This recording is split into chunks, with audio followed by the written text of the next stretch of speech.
Bismillahirrahmanirrahim. Alhamdulillahirabbil alamin wa bihi nasta'inu ala kulli umuri dunya waddin. Wa ala alihi wa ashabihi ajma'in. Amma ba'du.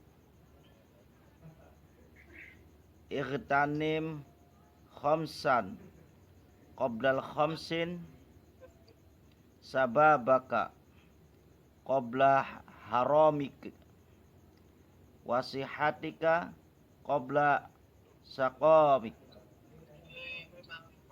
wa ghinaka qabla fakrika wa faraghika qabla sagholik wa hayatika qoblal mautik.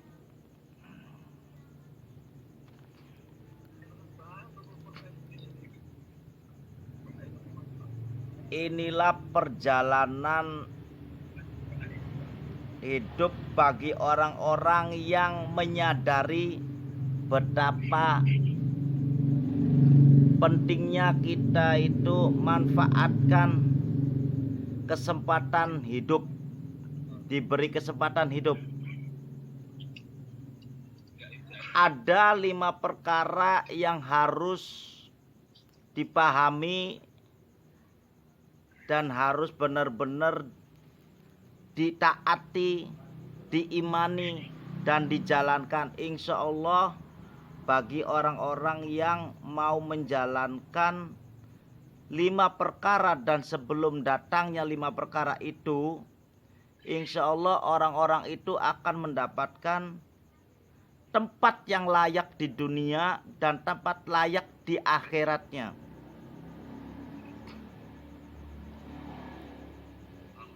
Ini sama halnya kita menata hidup atau menata hati kita dan manfaatkan perjalanan hidup ini selagi ada kesempatan. Ightanim khamsa qabla khamsin.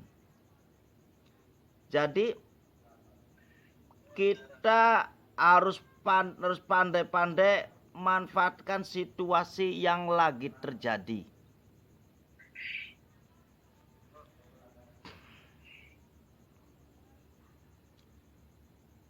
Situasi yang lagi terjadi kalau menurut dalam kitab Ihya Ulumuddin, itu kitabnya Imam Ghazali. Orang itu harus pintar manfaatkan 5 perkara sebelum datangnya 5 perkara. Sababaka qoblal haramik. Pertama yaitu kita gunakan masa-masa muda kita, masa-masa pertumbuhan kita, masa-masa pencarian identitas kita, masa-masa pencarian jati diri kita untuk mencapai sesuatu yang luar biasa. Artinya ini adalah pembelajaran kita untuk mencapai sesuatu yang bikin kita menjadi adem, ayem, tentrem. Inilah bagian daripada pembelajaran kita dalam menjalani kehidupan. Jadi manfaatkanlah masa mudamu.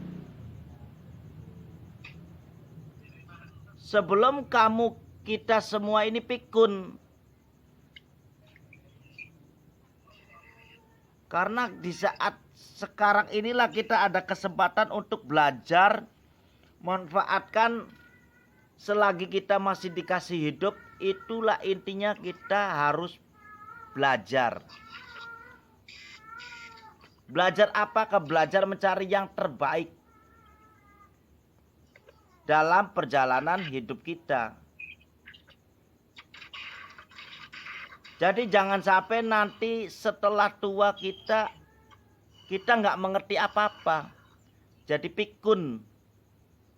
Karena apa pikun? Karena otomatis orang yang semakin tua itu saraf-saraf dalam kepala kita juga akan menjadi menurun. Lemah. Oksigen booster juga mulai berkurang. Akhirnya apa? Daya pola pikir kita itu jadi menurun. Hanya orang-orang tertentu yang bisa manfaatkan situasi saat tuanya itu masih bisa berpikir jernih. Hanya orang-orang ahli ibadah kepada Allah. Kalau orang yang ahli ibadah kepada Allah itu sangat luar biasa, beda dengan orang-orang yang bukan ahli ibadah. Karena apa? Karena sudah dibiasakan hati dan akal kita itu disibukkan dengan Allah. Bukan dengan yang ada di luaran kita. Tapi kita itu disibukkan dengan Allah. Yaitu dengan apa? Hati kita dihidupkan dengan ahyil qulub bi dzikri la tatma'il qulub. Otak kita yaitu disibukkan untuk mencari ilmu pembelajaran tentang ilmu agama. Itu.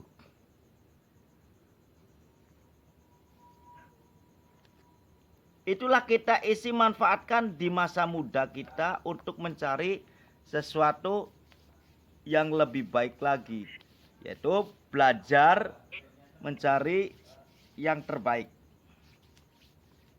Karena kadangkala ada orang yang nanti tuanya itu tidak mengerti apa-apa. Itu banyak orang yang seperti orang tua itu seperti anak kecil lagi. Karena aslinya itu bukan ahli zikir. Kalau orang ahli zikir itu sudah akan menjadi latah.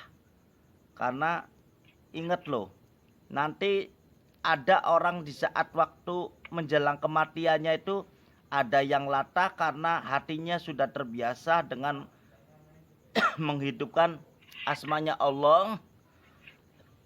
Dan ada juga orang yang tidak latah karena orang itu tidak biasa dengan orang yang mengagungkan asmanya Allah. Makanya ada yang namanya orang itu kalau pas mau menjelang kematian itu kan pas komanya, ada yang istilahnya orang yang di sampingnya itu mengatakan asyhadu alla ilaha illallah wa asyhadu anna Muhammadur Rasulullah. Asyhadu alla ilaha illallah wa asyhadu anna Muhammadar Rasulullah. Nah, itu bagi orang-orang yang tidak latah atau orang-orang yang tidak sering disibukkan dengan Allah hatinya, maka orang itu dengan sendirinya tidak latah. Tapi kalau orang itu sudah dibiasakan dengan asmanya Allah, maka insya Allah orang itu di saat menemui ajal, di saat orang itu akhir daripada akhirul hayat, maka orang itu tetap konsen dan terkontrol. Karena apa? Karena dari dulunya sudah dibiasakan, yaitu adalah karena hatinya sudah dibiasakan hidup yaitu dengan asmanya Allah. Jadi orang itu insya Allah dalam menjelang kematiannya atau menjelang ajalnya itu tetap terkontrol. Hatinya itu tidak bisa dibohongi, tetap hidup. Nggak bisa berhenti, pasti hidup. Dan orang seperti itu kadangkala kita bikin bingung. Orang itu di saat nazalnya aja, di saat sakaratul mautnya aja masih sadar. Dan dia sempat-sempatnya masih mengatakan ada masih zikir atau bisa masih membacakan Al-Qur'an. Contohnya Al-Maghfirullah abah saya sendiri. Contohnya. Begitu bismillah tawakkaltu 'ala Allah la haula wala quwata illa billahil azim udah selesai. Nah, yang jadi pemikiran saya, kok hebat fisiknya, begitu kuatnya itu fisiknya. Luar biasanya tuh fisiknya itu bisa kuat. Jadi perlu diketahui yang pertama adalah manfaatkan masa muda ente untuk mencari yang terbaik untuk menyambut di masa hari tua. Dengan caranya menghidupkan hati ente dan akal ente untuk mencari ilmu yang bermanfaat, ilmu agama yang bermanfaat untuk masa tuanya. Dan fungsinya orang yang menghidupkan hatinya itu, insya Allah di saat nanti menemui ajalnya, menemui sakaratul mautnya, dia itu tetap sadar dan menyadari bahwa dirinya posisinya sedang sakaratul maut, tetap hatinya hidup, tidak ada lagi yang dibicarakan. Memang karena sudah dibiasakan, karena hatinya itu hidup.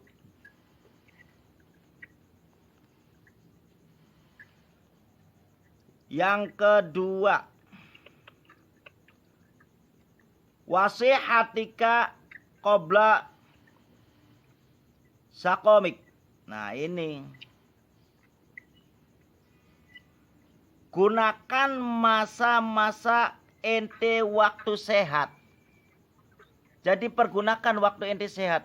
Jangan sampai ente menyanyiakan di saat ente lagi sehat. Ente tidak berbuat sesuatu untuk kebaikan ente nanti di saat untuk menjelang hari tuanya. Karena di Islam itu juga untuk mencari sehat itu diwajibkan. Diwajibkan. Karena untuk mencapai sesuatu yang luar biasa itu perlu kondisi yang fit juga. Jangan seperti saya, begadang terus. Kalau saya begadang terus itu. Jadi sebelum ente kena penyakit, maka lakukanlah sesuatu, yaitu carilah ilmu yang bermanfaat. Pergunakanlah ilmu itu, karena pada suatu saat nanti ente semua akan dipertanyakan. Ente dikasih akal untuk mencari ilmu, dan untuk apa amanah amalnya ente. Bah, itu pasti akan dipertanyakan oleh Allah.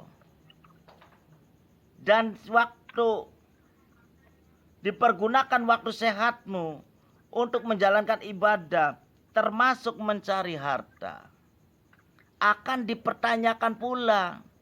Apabila ente dikasih rezeki oleh Allah, maka dipergunakan buat apa dan dibelanjakan untuk apa, itu akan dipertanyakan. Jadi sekarang kesempatan ente untuk mencari dunia, untuk mencari harta, jadikanlah harta itu adalah untuk dijadikan sarana ibadah gitu.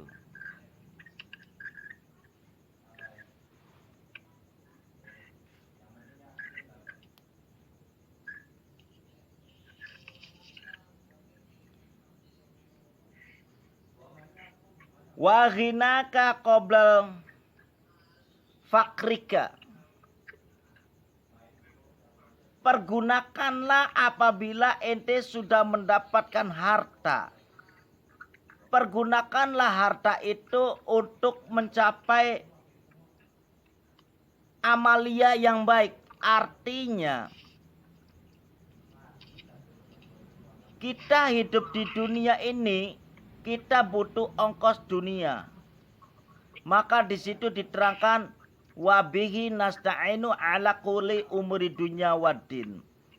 Disebutkan dunia dulu baru ke agama. Tapi bukan berarti dunia dulu kita mencari, kita sudah banyak dunia baru kita belajar agama. Itu salah. kita mencari dunia, jadikanlah dunia itu yaitu dijadikan sarana ibadah, bukan mencari dunia untuk kesenangan dunia, bukan. Tapi jadikanlah dunia itu adalah untuk dijadikan sarana ibadah. Jadi insya Allah kalau ente mendapatkan harta, apabila nanti dipertanyakan oleh Allah, hei media, Anda dikasih harta oleh saya, untuk apa Anda pergunakan? Untuk apa dibelanjakan? Dibelanjakan apakah? Tapi begitu dipertanyakan, ente bisa menjawabnya. Ya Allah ya Rabb, apa yang engkau berikan rezeki kepadaku, saya untuk nafkahi keluarga. Dan keluarga saya sarankan untuk mempelajari ilmu agama, supaya lebih dekat dan lebih mengenal dekat lagi kepadamu ya Allah. Nah itulah nanti pertanggungjawabannya. Anda dikasih dunia dan Anda berbuatlah sesuatu yang terbaik selagi Anda masih ada dunianya. Jadikanlah dunia itu sarana untuk ibadah, yaitu bisa sodako, bisa ente membangun, bisa menyekolahkan anak, bisa jadikan anak ente itu jadi pinter, diberi apa, bisa dikatakan untuk mondok. Nah insya Allah nanti pertanyaan bab hartanya itu akan bisa terjawab. Jadi pergunakanlah masa jayamu, pergunakanlah masa kekayaanmu, apa yang tadi Anda terima, maka pergunakanlah dengan yang benar.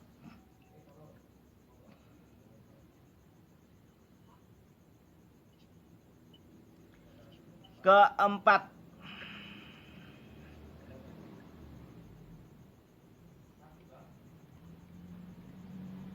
wa faraghika qoblal sagholika.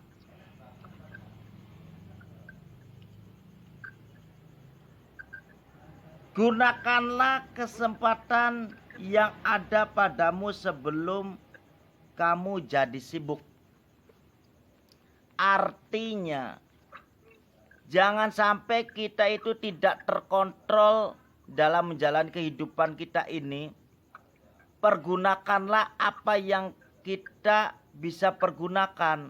Artinya selagi ada kesempatan untuk mencari yang terbaik. Artinya kalau ada yang tidak, ada yang kurang baik, maka pergunakanlah kesempatan kita untuk memperbaiki diri.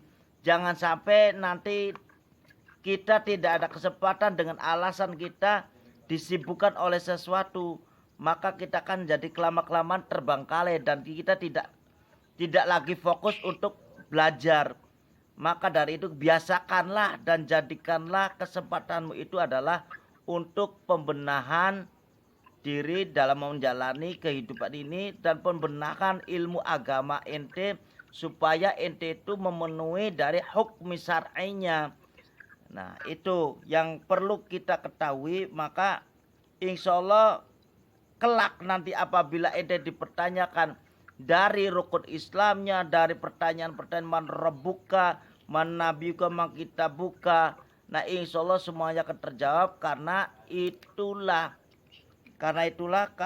hanya di agamalah apa yang kita akan dipertanggungjawabkan di hadapan Allah, itu semuanya ada jawabannya di agama. Bukan ada di logika yang kita jalani seperti senang-senangnya, bukan. Tapi semuanya itu pertanyaan dan jawaban itu adanya di Al-Quran. Nanti insya Allah kalau ente semua mempelajari dan membenahi untuk menghadapi kelak kita di tempat posisi yang terakhir, maka insya Allah kita bisa menjawabkan dengan caranya yang tepat. Akhirnya nanti insya Allah masuk ke surga. Amin.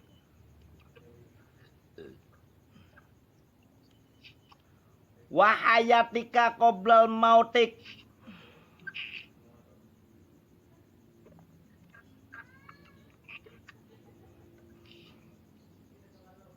Ini yang kelima, gunakan sisa hidupmu, gunakan kesempatan di saat kamu masih hidup, gunakanlah walaupun itu sedikit, maka pergunakanlah kesempatan itu semaksimal mungkin dan capailah yang maksimal untuk belajar, untuk mempelajari semua yang ada di alam dunia ini.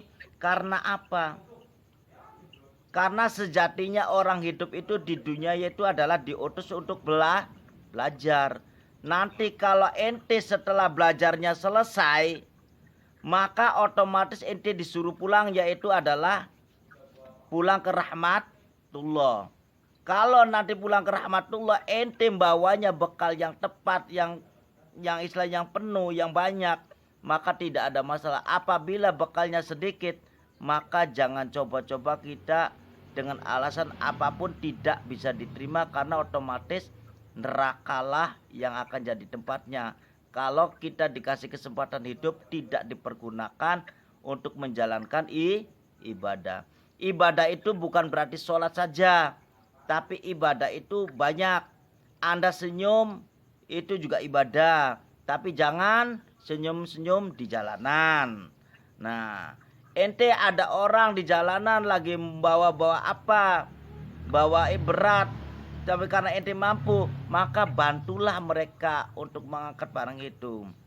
Apabila di situ ada mobil mogok, maka cobalah kita manfaatkan kesempatan kita untuk ibadah, yaitu dengan cara membantu orang yang mendapatkan mobilnya mogok, supaya didorong atau terserah mau didorong ke pinggir atau kemana, mencapai lebih baik laginya apa.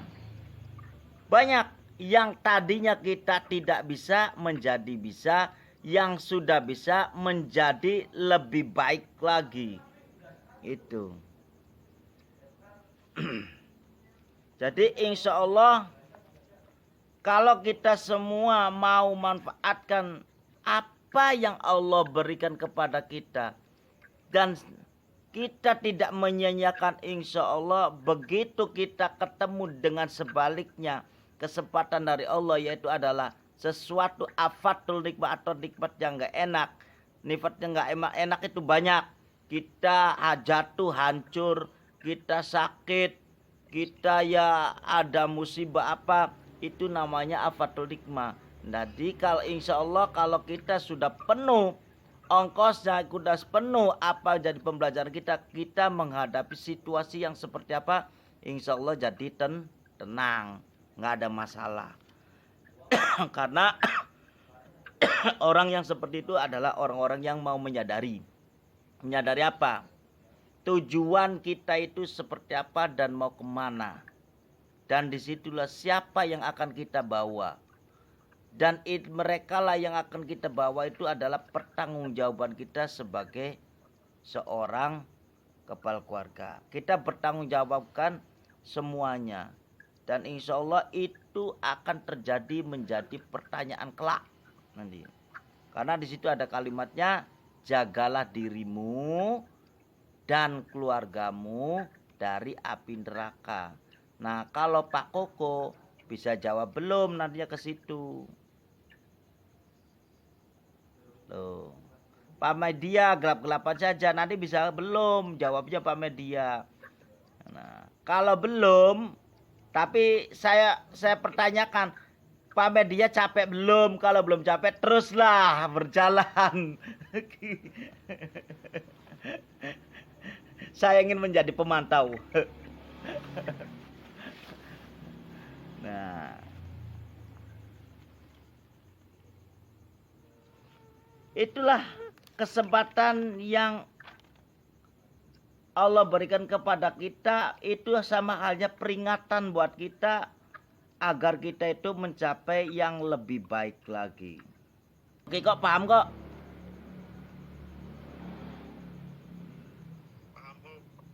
Dan semua itu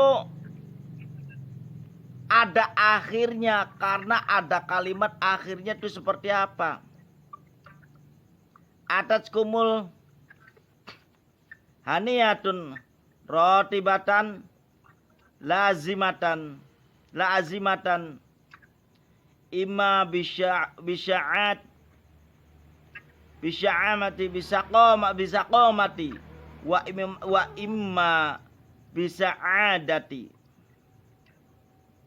Ingat, maut itu pasti akan datang kepadamu dan kamu pasti akan mati dengan pasti dan tetap tidak mundur waktunya. Walaupun sedetik pun tidak akan mundur waktu untuk kematianmu, kematian kita. Maka dari itu, selagi kita masih diberi kesempatan yang sangat luar biasa, entah kapan kita matinya, maka pergunakanlah dengan maksimal untuk mencapai yang terbaik. Yang terbaik dalam kategori manusianya itu adalah mencapai sesuai dengan syar'inya apa yang jadi aturan main dalam perjalanan hidup kita.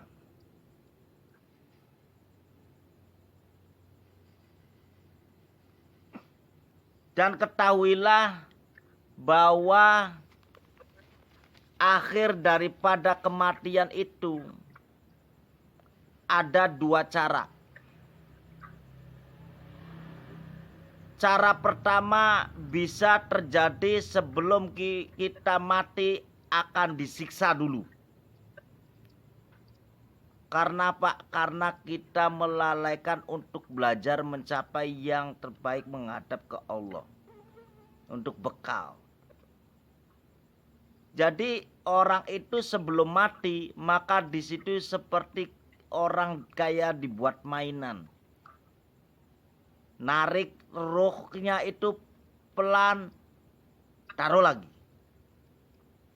Langsung ditarik, masuk lagi. Kayak menyambut ruh yang paling sulit itu. Tapi sangat menyakitkan. Nah ini, itu dalam konteks sebelum kita mati. Apakah nanti sebelum matinya itu 1 bulan kita sebelum matinya, itu akan kita mendapatkan masalah dar sampai ancur-ancuran, bisa jadi. Itu bisa jadi. Setelah ancur-ancuran langsung baru didatangin, didekatin, langsung dicabut. Itu. Yang kedua yaitu datang dengan membawa kebaikan. Sebelum orang itu dicabut, maka orang itu diberi kesenangannya, kesukaannya, apa yang dia inginkan, apa yang dia ingin berikan kepada orang lain. Karena orang yang baiklah, orang-orang baiklah yang akan mendapatkan tempat di sisi Allah dan mendapatkan sakaratul mautnya itu tidak bermasalah. Artinya tidak disiksa dulu sebelum mati, tapi langsung dicabut. Itu. Dicabutnya seperti apa? Beda-beda. Ada yang seperti orang tidur dibangunkan langsung mati. Ada lagi sholat terus mati. Nah itu disitulah nanti mati itu caranya ada dua. Ada yang kurang baik dan ada yang baik. Nah itulah peringatan dari Allah bahwa apa yang tadi diterangkan 5 perkara sebelum datang 5 untuk mengganjal atau menguji ente, maka datanglah yaitu hadis yang menerangkan tentang kematian, bahwa ingat loh, mati itu ada yang caranya sengsara dulu, ada menjelang kematian itu dipermudah.